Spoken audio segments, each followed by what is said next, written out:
The other foundation and Jacana Literary Foundation's annual Gerald Kraak Anthology that contains African perspectives on gender, social justice and sexuality have released their third volume titled The Heart of the Matter. Now described as soft, subtle and deeply literary collection of stories by one of its curators, Sisonke Msimang, this year's edition traverses the human condition in social settings, in migration, in motherhood, lonely masculinity, intersexuality, erotic and familial love, while also retaining sensitivity and warmth.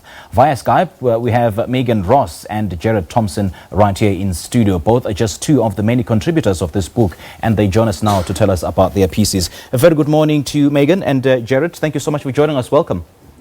Thank you. Thanks for having me.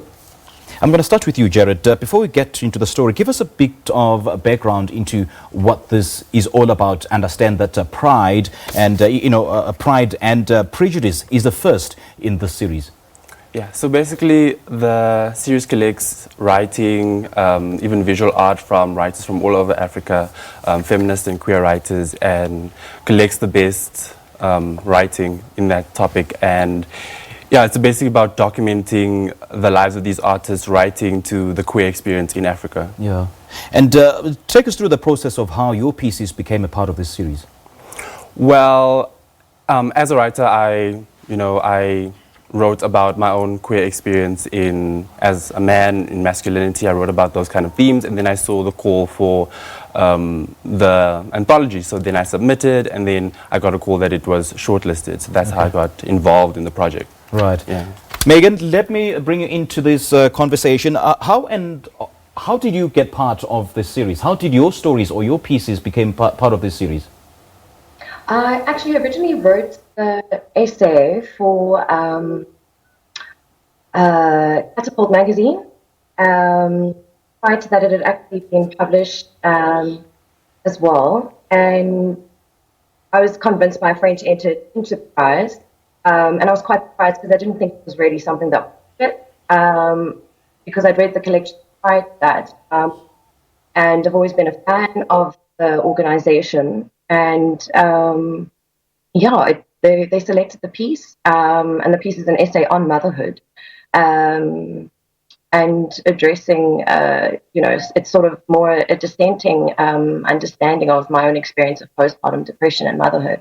Okay. And your story, Monsters, was selected from about 400 submissions that were taking part in the series. Talk to us about this story and what it stands for. And I understand that childbirth, motherhood, as I just mentioned, loneliness, ageism, are just some of the themes that were picked up from Monsters. What are the key messages that we can take away from? I think it was a lot to do with my own birth-related PTSD.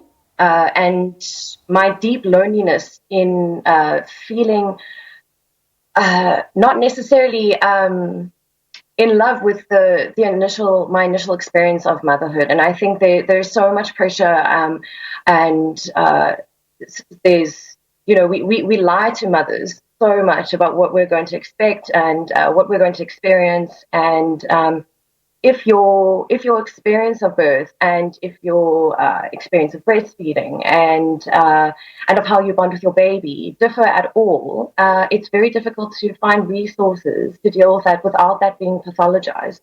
So it was very important for me to write to that experience of struggling with motherhood, with being deeply traumatized by childhood, and needing to understand why this isn't something that we speak about and why it. All right. Now, Jarred, let me also bring you into this conversation. Earlier on in the show, we had a conversation with Lesego, who calls herself a transgender woman. And before the entire transformation, she did not conform. Well, she called herself a non-binary gender, as it were. But she did not conform to this tag of whether she was a male or a female, or whether it was a he or a she. So about the story of Tsepo and Eric in this book, it's a representation of the gender crisis that many queer youth go through. Talk us through what is it that you're trying to tell us about this story? So most of my writing deals with intimacy between men and how that can be found and how that is sometimes stunted because of patriarchal structures, because how men feel that they should act, whether it's in relation to other women or other men.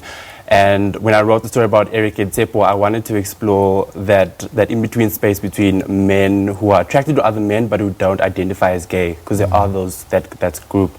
So I wanted to explore how does a character come into that sort of awakening, and how do they navigate? They don't want to identify as gay, but they're still attracted to men. So it's sort of that ambiguity that they're trying to figure out for themselves.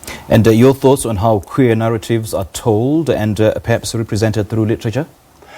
Well, I think for a long time, queer narratives have been told in terms of like in relation to HIV or relation to sort of the trauma of it.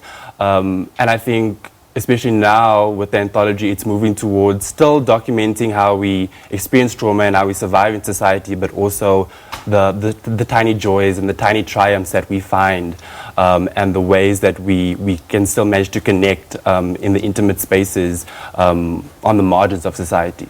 All right. Jarred and Megan, thank you so much for being a part of this conversation. We appreciate your time. Well, that was Megan Ross joining us via Skype, and Jarred Thompson. They've been speaking to us about their narratives featured in the third volume of the annual Gerald Kraak Anthology titled The Heart of the Matter. Well, if you also belong to a book club or you're a lone reader, you can also join us for a Sunday morning book feature to talk about some of the books that you're currently reading or have read. Simply send us a detailed description of your book club on email. You can also, send us a picture of those books with a brief caption using our social media platforms. Use our Twitter handle at @MorningLiveSABC, #MorningLiveSABC. You can also tag or send us a Facebook message via our page, Morning Live SABC. And our email address is morninglive@sabc.co.za. We'll take a quick break. We'll be right back.